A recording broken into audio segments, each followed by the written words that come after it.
한번 따라해 볼까요? 영적 기회를 잡으라. 한 여인이 있었습니다. 그 여인이 왕비가 되었습니다. 왕후의 자리에 오르게 되었습니다. 어렵게 아주 어렵게 왕후의 자리에 오르게 되었습니다. 그러나 기쁨도 잠시, 왕후에 오른 그녀의 백성들이 죽음의 위기 가운데 놓이게 되었습니다. 큰일 났습니다. 어떻게 할까요? 마침 삼촌이, 왕후의 자리에 오른 그의 삼촌이 그 왕후가 된 그녀에게 이렇게 조언을 합니다. 내가 왕후의 위를 얻은 것이 이때를 위함이 아니냐. 이 백성을 위기 가운데서 구원하기 위한 이때를 위해 내가 왕후로 준비되어 있었던 것이 아니냐. 그 왕후는 삼촌의 말을 듣고 왕비의 자리에서 백성을 위기 가운데 구하는 일에 최선을 다합니다. 결국 그의 준비된 모습을 통해 그 백성을 구원하죠. 우리가 잘 알던 에스더의 이야기입니다. 오늘 본문도 보면 한 여인이 최고의 때를 위해서 준비되어져 가고 있습니다. 그녀는 준비된 것으로 최고의 기회를 붙잡는 자로 오늘 본문에서 이야기가 되는데요. 사랑하는 여러분, 여러분과 저에게도 최고의 때를 위해서 하나님께서 준비시켜 가고 계심을 믿으십니까? 각자 무엇인지는 모르겠지만 하나님의 최고의 때를 위해서 준비되어져 가고 있음을 믿으셔야 합니다. 그 준비되어지는 일들을 통해 최고의 기회에 우리가 그 준비되는 일로 쓰임받는 은혜가 오늘 말씀을 듣는 여러분과 저에게 있기를 주님의 이름으로 축원합니다. 본문은 이렇게 시작합니다. 예수님이 죽었던 나사로가 살아났던 곳, 베단이라는 곳으로 다시 오십니다. 왜 그곳에 다시 오셨을까요? 씨앗을 뿌린 곳에 싹이 텄는지, 싹이 잘 자라 열매를 맺었는지 보러 오셨을까요? 정황상 이 본문을 보면 사실 예수님의 마지막 고별의 목적을 위한 방문이십니다. 오늘 본문 2절을 보시면 거기서 예수를 위하여 잔치할세, 식사 자리가 베풀어지는데요. 이때가 언제인가? 바로 우리가 지키고 있는 종료주일, 바로 전 토요일 밤입니다. 토요일 밤에 이 잔치가 지금 펼쳐지고 있습니다. 그래서 그럴까요? 요한복음 12장 12절, 오늘 지금 우리가 읽고 있지는 않지만 12절에 가시면 우리가 잘 아는 대로 예수님께서 예루살렘 성에 입성하십니다. 우리가 그 입성하는 날을 종료주일로 지키고 있지 않습니까? 그러니 이 잔칫날은, 이 식사 자리는 예수님께서 돌아가시기 전 고난주간을 남겨놓은 그 바로 전날 잔치 자리가 배설되고 있는 것이죠. 그러니 마지막 고별을 앞둔 자리의 잔치입니다. 이 잔치 자리 가운데서 3명을 우리가 눈여겨봐야 되겠는데요. 첫 번째, 마르다입니다. 2절, 잔치 자리에서 마르다는 일을 하고 예수님을 위해서 시중을 들고 있습니다. 그리고 두 번째 주목해야 될 여인은 마리아입니다. 3절을 보시면 마리아는 지극히 비싼 향유, 곧 순전한 나드 한 근을 가져다가 예수의 발에 붓고 자기의 머리털로 그의 발을 닦으니 향유 냄새가 집에 가득하더라. 마지막 세 번째 인물 가룟 유다를 보면 좋을 것 같은데요. 가룟 유다는 향유를 예수님께 부어드린 그녀를 꾸짖는 일을 하고 있습니다. 오늘 보면 5절을 보시면 이 향유를 어찌하여 300데나리온에 팔아 가난한 자들에게 주지 아니하였느냐, 그렇게 꾸짖고 있습니다. 그때 주님이 나섭니다. 이렇게 중재하십니다. 특별히 그 여인을 변호하시는데요. 7절, 예수께서 이르시되 그를 가만두어 나의 장례할 날을 위하여 그것을 간직하게 하라.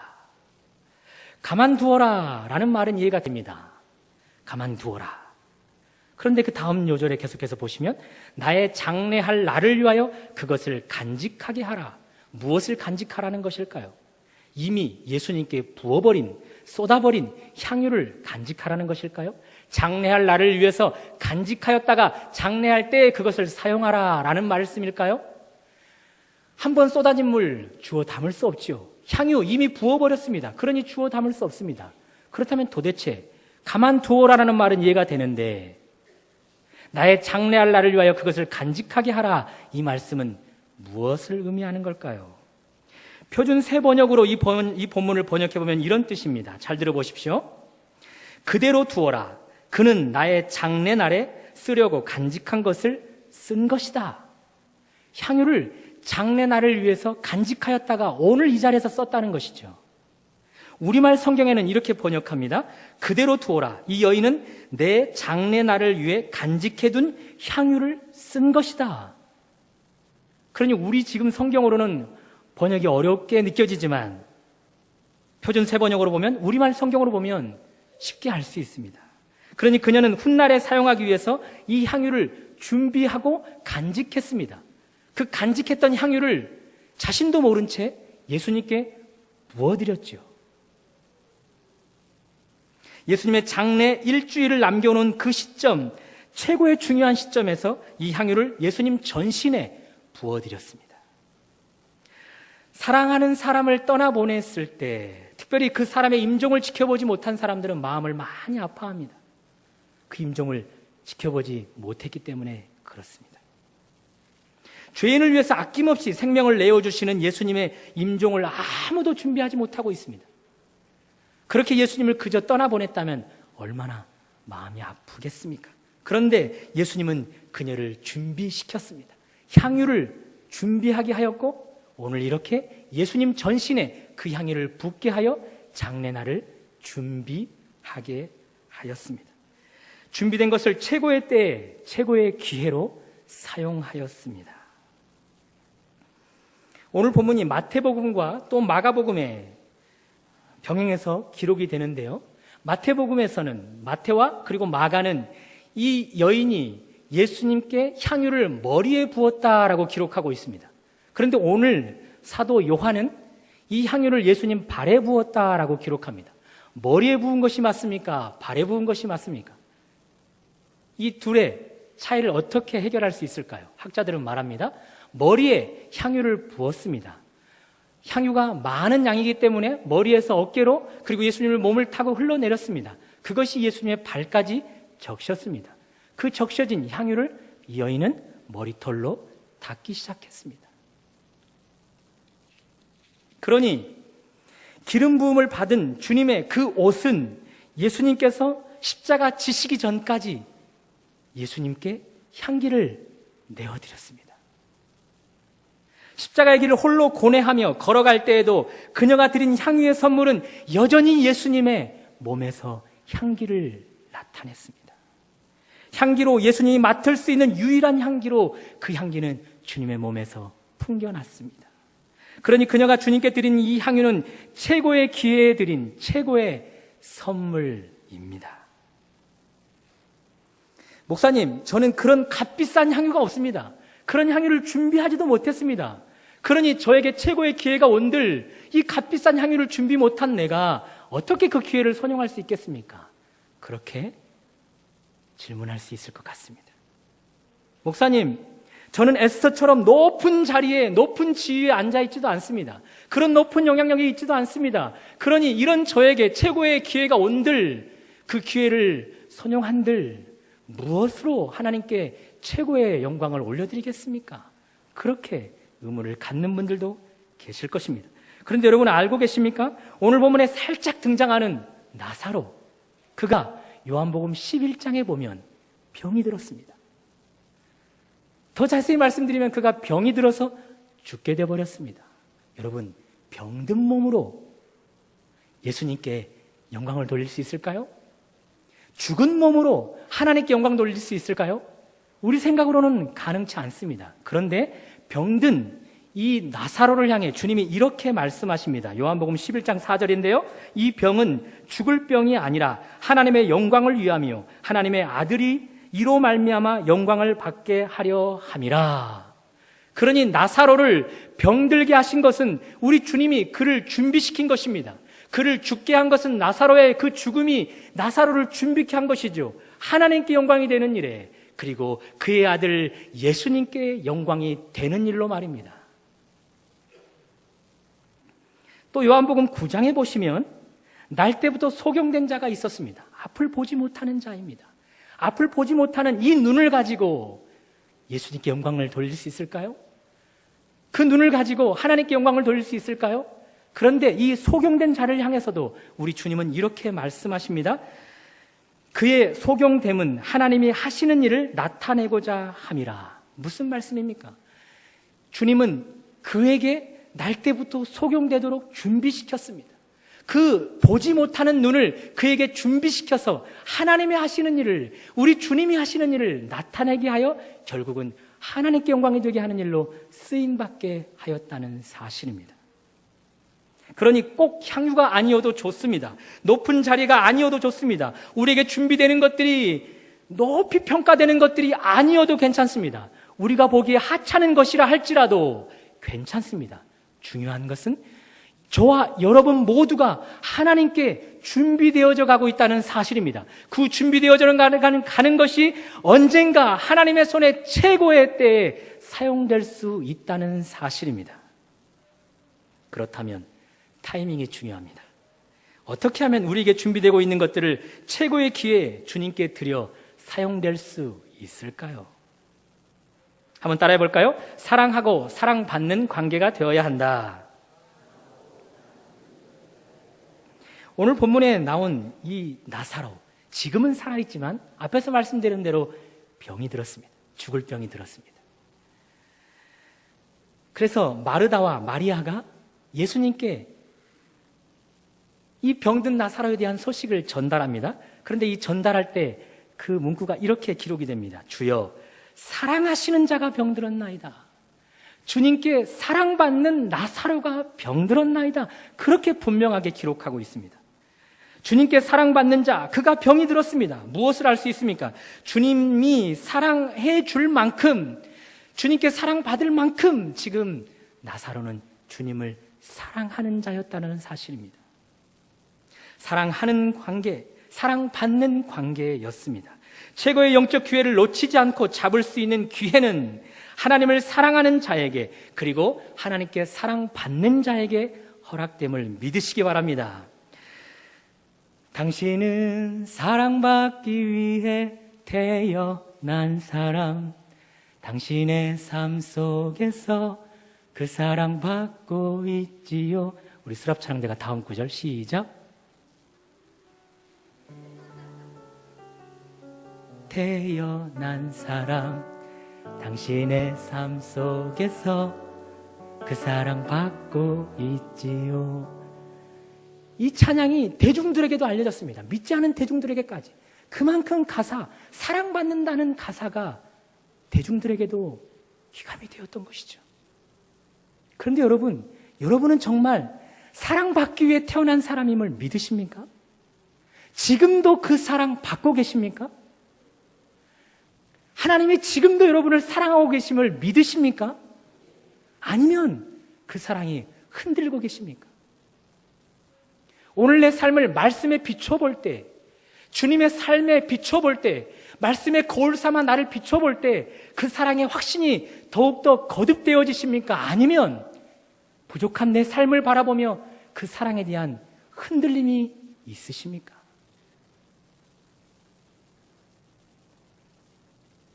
나사로 죽을 병이 들었습니다. 당시 그들의 생각으로는 죽을 병, 명을 다하지 않고 죽을 병이 들면 하나님께 저주를 받았다, 하나님께 벌을 받았다라고 생각할 수 있는 그런 사고가 팽배하였던 때입니다. 그러니 죽을 병이 걸린 나사로 하나님께 사랑받는다는 사고를 할 수 없을 그런 상황에도 불구하고 이 마르다와 마리아는 주께서 사랑하시는 자가 병들었나이다라고 선포하고 있습니다. 주님이 사랑하는 자가 병들었나이다. 그 확고한 사랑, 어떤 상황에도 흔들리지 않는 사랑, 그 사랑의 확신, 그것이 나사로와 그의 가정을 그들에게 준비시킨 것에 최고의 기회를 포착하여 그 일로 하나님께 쓰임받게 하였다는 사실입니다. 사랑받고 사랑하는 관계가 말입니다. 여러분은 어떻습니까? 하나님이 지금 여러분에게 허락해주는 환경, 하나님이 나를 사랑해서 주시는 환경이라 믿으십니까? 병이 들어버렸습니다. 너무 아픕니다. 병원에서도 가망이 없다라고 말합니다. 여러분은 그런 상황에 직면했을 때, 그래, 이 일까지도 하나님이 나를 사랑해서 허락해 주시는 거야, 라고 믿으십니까? 맞아. 과거에는 나도 주님을 사랑했어. 그리고 주님도 나를 사랑했어. 사랑받기에 태어난 사실을 나는 믿었어. 그런데 지금 나의 삶을 돌아보면, 말씀에 열심을 내지 못하고 예배 생활에 충실하지 못한 나를 바라보면, 기도를 열심히 하지 못하는 나를 바라보면 지금은 아닌 것 같아. 지금은 하나님이 나를 사랑하지 않는 것 같아. 라고 혹시 그렇게 하나님의 사랑을 의심하고 있는 분들은 아니십니까?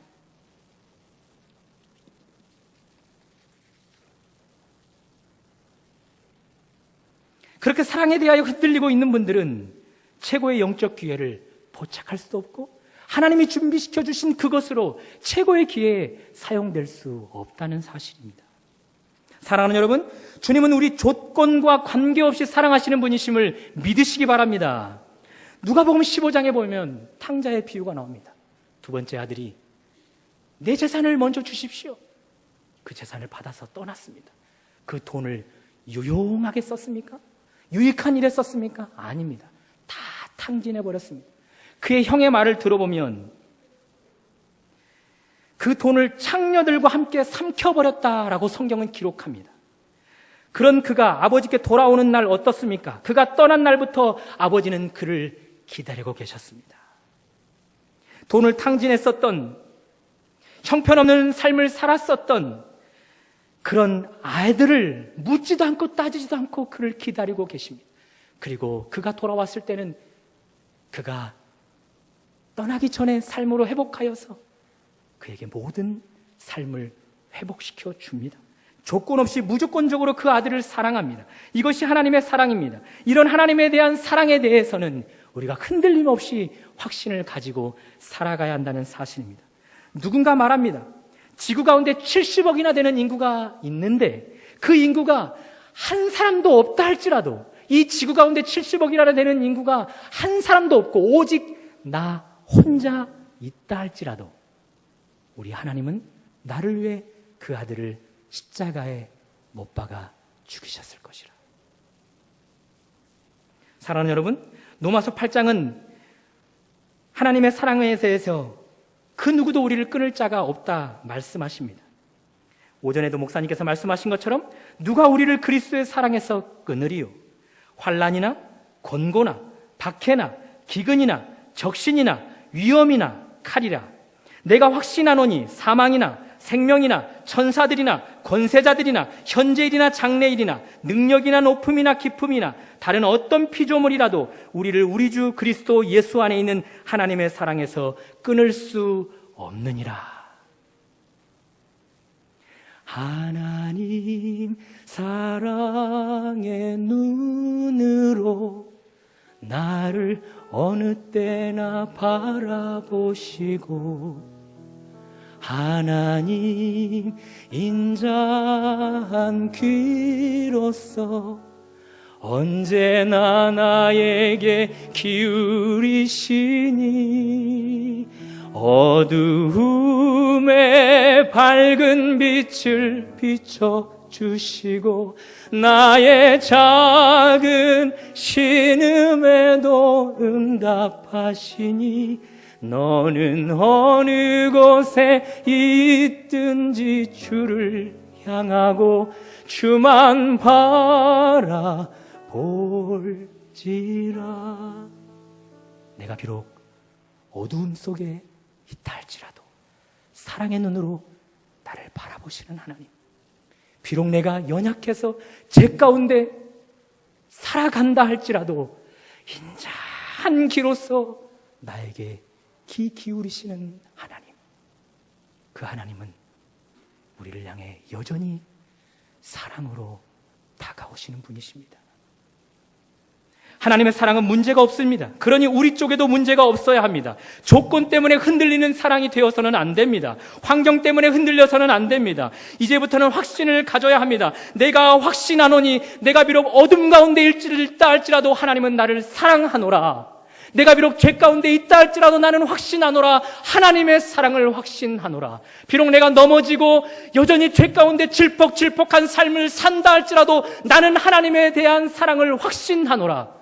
그 사랑의 확신 가운데 찼을 때 하나님은 우리를 준비시키되 최고의 기회에 그 준비된 것을 사용하게 하실 것을 믿으시는 여러분과 제가 되기를 주님의 이름으로 축원합니다. 그러면 두 번째로, 어떤 사람에게 하나님은 그 준비시킨 것을 최고의 기회로 선용하게 하실까요? 한번 따라해 볼까요? 주님을 나의 최고의 가치로 여길 때, 오늘 요한복음 12장 2절에 보면 거기서 예수를 위하여 잔치할 때 마르다는 일을 하고, 마르다가 일을 하고 있습니다. 잔치를 준비하기 위해서 주님을 시중 들고 있습니다. 원어로 보면 마르다는 계속해서 식사 준비를 하고 있다는 것입니다. 계속해서 쉬지 않고 예수님의 식사 시중을 들고 있다, 그렇게 말하고 있습니다. 그도 그럴 것이, 전에도 주님을 사랑했지만 최근에 그의 오라버니 나사로를 주님이 죽음 가운데서 살려주셨습니다. 그러니 주님에 대한 가치가 얼마나 크겠습니까? 그러니 시중을 멈출 수가 없습니다. 주님을 섬기는 일을 멈출 수가 없습니다. 특별히 여러분, 요한복음 오늘 12장 후반부에 가시면 종교 지도자들이 이 예수님이 있는 곳에 다 옵니다. 그러니 마르다의 행동을 종교 지도자들이 지켜보고 있습니다. 여러분, 요한복음 11장을 기억하실지 모르겠는데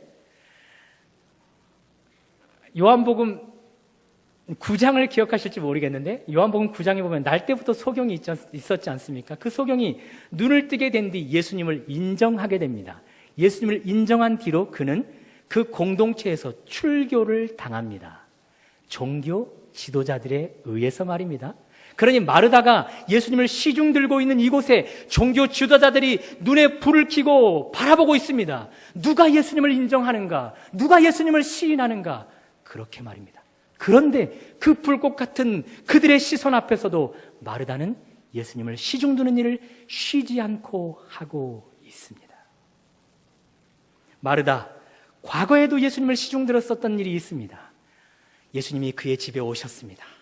마르다, 예수님께 식사 준비를 잘 하려고 준비 중이었습니다. 열심히 준비 중이었습니다. 그런데 그의 동생 마리아는 예수님 발치 앞에 앉아 예수님의 말씀을 듣고 있습니다. 질투가 났습니다. 예수님께 그 동생을 꾸짖어 달라 부탁을 드렸는데 오히려 예수님이 마르다에게 쓴소리를 하십니다. 시중 드는 일로 쓴소리를 들었던 마르다, 오늘 본문에서 여전히 그 쓴소리를 들었던 시중 드는 일에 최선을 다하고 있습니다. 쉬지 않고 하고 있습니다. 그를 출교시킬 수 있는 상황 가운데서도 허드렛 일이라 볼 수 있는, 시중 드는 일이라 할 수 있는 그런 일에 최선을 다하고 있습니다. 왜요? 예수님께 그는 최고의 가치를 두고 있기 때문에 그렇습니다. 교회 안에 허드렛 일이 있을까요? 비중이 없어 보이는 일이 있을까요? 그런 일이 있을 수 없습니다. 그런데 있다 할지라도 주님이 나의 최고의 가치라면 그런 일을 행복하게 할 수 있는 것이죠. 마르다처럼 말입니다. 어찌 하나님이 하나님을 최고의 가치로 여기는 자에게 최고의 영적 기회를 허락하시지 않겠습니까? 또 3절, 마리아는 지극히 비싼 향유 곧 순전한 나드 한 근을 가져다가 예수의 발에 붓고 자기 머리털로 그의 발을 닦으니 향유 냄새가 집에 가득하더라. 예수님께 향유를 부어드렸는데 그 값이 데나리온으로 300데나리온이라 표현하고 있습니다. 한 데나리온은 노동자의 하루 품삯입니다. 300데나리온은 노동자의 1년치의 봉급입니다. 1년치의 봉급을 한 번에 예수님께 부어드렸습니다. 왜요? 그 300데나리온의 가치보다 예수님의 가치가 마리아에게는 크기 때문입니다. 주님을 향한 사랑, 주님을 향한 존경과 감사가 결국 그렇게 향유를 부어드리게 만들었고 그의 머리로 예수님의 발을 닦아드리게 만들었습니다. 예수님을 최고로 여기는 가치가 결국 그들의 섬기는 일을 통해서 예수님의 장래를 위한 일이 되게 만듭니다. 다시 오지 않을 기회를 최고의 기회로 잡게 만들어줍니다. 최고의 영광을 돌리는 기회로 사용케 됩니다. 하나님이 그들로 간직하게 했던, 준비하게 했던 그 섬김이 주님을 위해 최고의 기회로 사용되게 된다는 사실입니다. 이렇게 주님이 우리의 최고의 가치가 되려면 우리는 두 마음에 빠지지 않기 위해서 조심해야 합니다. 오늘 본문에 두 마음에 빠져버린 사람이 있습니다. 그는 가룟 유다입니다. 4절에서 7절까지 보시면 제자 중 하나였던 가룟 유다가 이렇게 이야기합니다. 특별히 7절, 5절. 이 향유를 어찌하여 300데나리온에 팔아 가난한 자들에게 주지 아니하였느냐.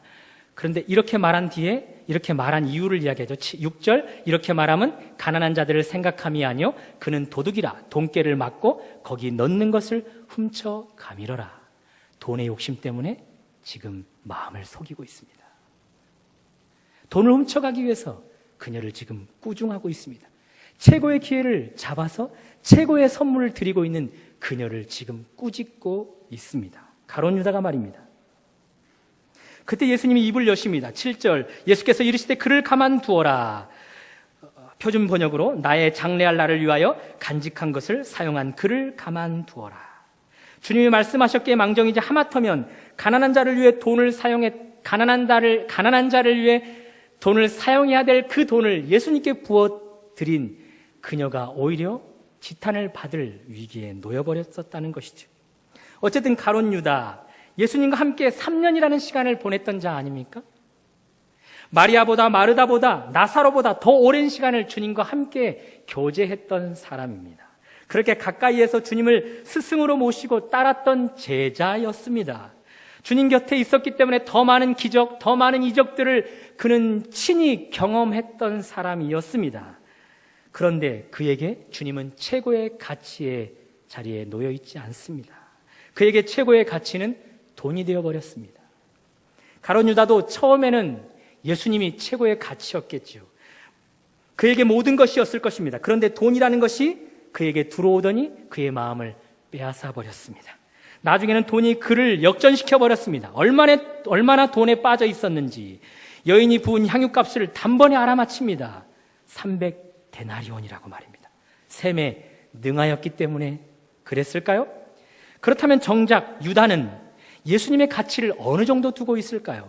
오늘 본문에는 나와 있지 않지만 그가 예수님을 종교 지도자들에게 몸삭을 받고 팝니다. 여러분은 잘 아시는 대로 은 30에 예수님의 몸값을 받고 팔아 넘기지요.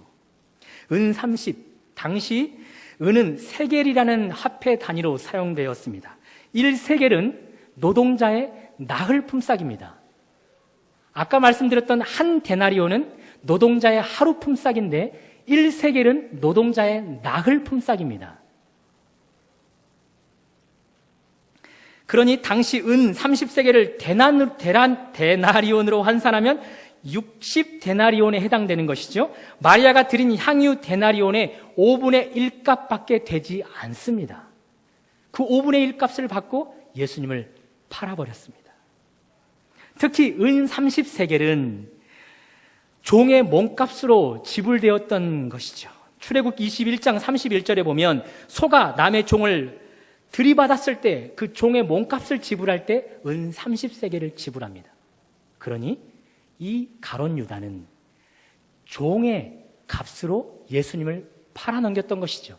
그러니 가룟 유다에게 예수님의 가치는 종의 값, 그 정도밖에 되지 않습니다. 디모데전서 6장 10절, 돈을 사랑함이 일만하게 뿌리가 되나니 이것을 탐내는 자들은 미혹을 받아 믿음에서 떠나 많은 근심으로써 자기를 찔렀도다. 우리는 충분히 하나님도 사랑하고 그리고 돈도 사랑해도 될 것처럼 생각합니다. 두 마음을 품어도 괜찮을 것처럼 생각합니다. 그런데 오늘 성경은 아니라 분명하게 말씀하고 있습니다. 돈을 사랑하는 것은 일만하게 뿌리에 걸리게 된다고 합니다. 일만하게 뿌리에 걸려서 믿음을 저버리게 만든답니다. 결국은 돈을 사랑하면서 그 돈이 우리를 찌르기 시작한답니다.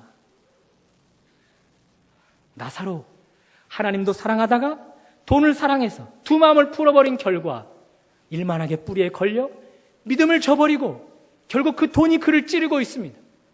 돈이 그를 찌르고 그 찌름을 받고 있었던 나사로, 최고의 기회를 선용하고 있던 그 마리아를 찌르고 있습니다. 그리고 장례를 앞에 두고 이 장례식을 미리 예비하고 있는 그녀의 향유를 받고 있던 그 스승 예수님을 찌르고 있습니다.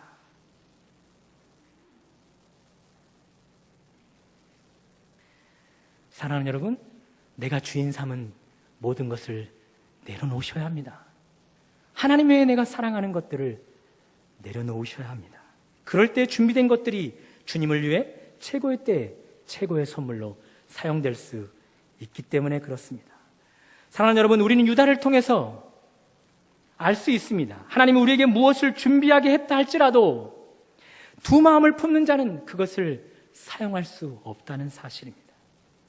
그것이 돈이라면 유다처럼 될 수밖에 없습니다. 그것이 자녀라도 마찬가지입니다. 직장이어도 마찬가지입니다. 동일한 결과를 가져다 줄 뿐입니다. 주님을 최고의 가치에 두지 않고 열심을 내는 신앙은 이렇게 다 문제를 만나게 되죠. 사랑하는 여러분, 향유, 예수님께서 그 여인에게 준비케 하였습니다.